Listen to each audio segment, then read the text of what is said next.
Right. You know what? I wasn't planning to record today. But I'm in pain. And I'm a little bit furious. Because I was walking home like a functional member of society. Someone who pays taxes, follows the rules, and expects the literal ground not to attempt manslaughter. But then it happened. Yeah. And no, I didn't just step into a pothole. I was reclaimed by the earth, I fell into a council-sponsored portal to the underworld, One leg gone, my dignity shattered, and for a second I genuinely thought I discovered a new expansion for the London Underground. If you see Noah's station on the map next year, well, you're welcome. Come in. I looked down and the thing had layers, sediment, history. I'm pretty sure I saw 2009 down there. This is not just wear and tear. This is infrastructure giving up on life. It's the road saying, "Oh, you know what? I'm tired too. Figure it out yourselves." And that's when it hit me. The roads in this country aren't damaged. They are evolving. They are turning back into the swamp they were meant to be because we lost the collective competence to keep a piece of asphalt flat. We spend billions on AI, and travel space. But we can't figure out how to fill a pothole in the ground without a 3-year feasible study and 10 families of traffic cones. So yeah, my friend, buckle up. Because if your suspension hasn't surrendered yet, it's about to. Unfiltered outsider. Unfiltered outsider. All right, welcome back. Hello, I'm Noah. Uninfluenced, Unpaid, and currently in a toxic long relationship with British asphalt. And today we are not being philosophical, We are talking about the fact that every time you leave your house, you're entering a shared social experiment where nobody read the manual and everyone thinks they are the main character. You know what? The potholes in this country aren't accidental anymore. They are organized, You just don't hit one. You are targeted by it.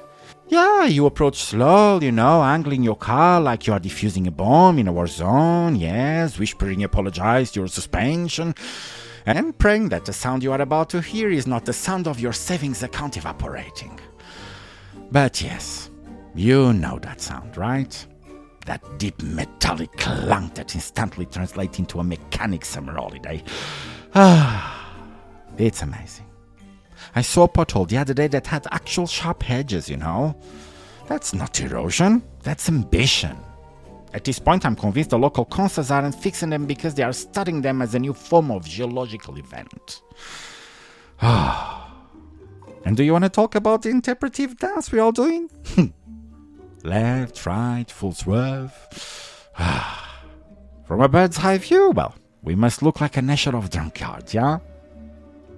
But we are not drunk, I know.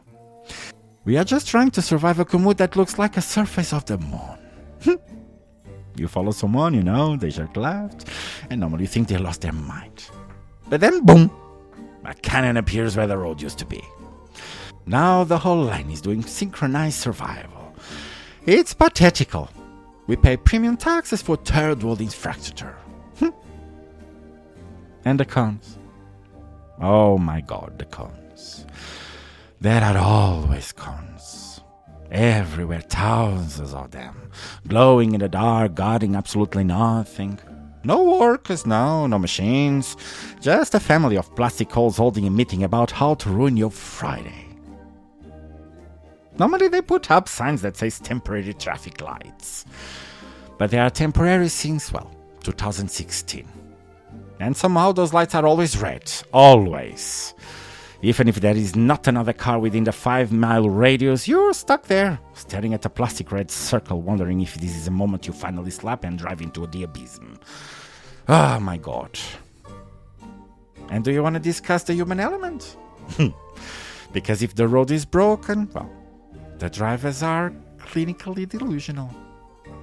We are living in a shared social experiment where everyone thinks they are the only person with a destination.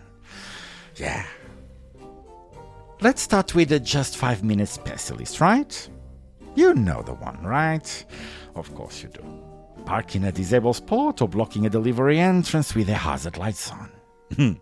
As if those flashing orange lights are a magical shield that grants them diplomatic immunity from the law. Oh, it's just 5 minutes, mate. Mate, listen to me. This ability doesn't go on pause because you have a sudden urgent need for a hot milk latte. Come on.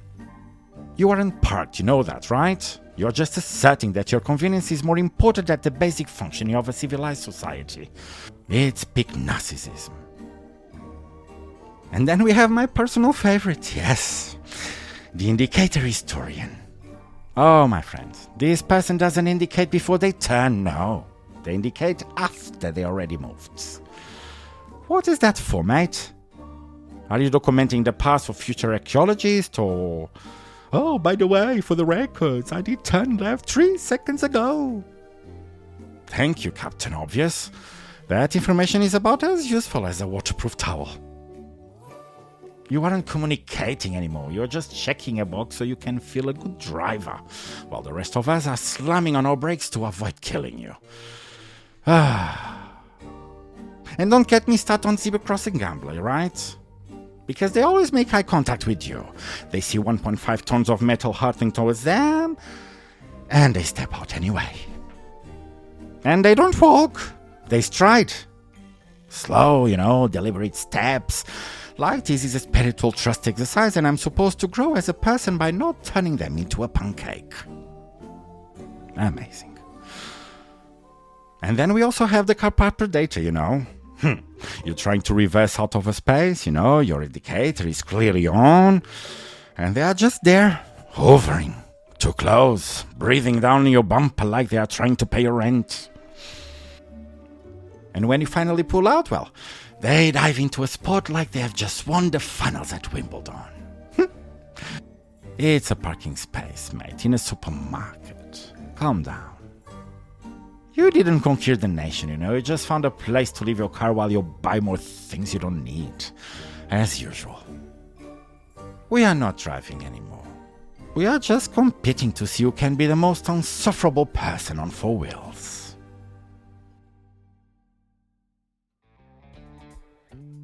So yes, I fell into a pothole today. But the pothole wasn't the real issue. The real issue is that every time we leave the house, we are forced into a shared social experiment where nobody reads the manual and everyone thinks they are the only person on the planet. Driving used to be a way to get from A to B. Now it's just a high-stakes cardio for your nervous system. We are so busy protecting our little bubbles of convenience that we have forgotten how to share a piece of tarmac without turning into a battleground.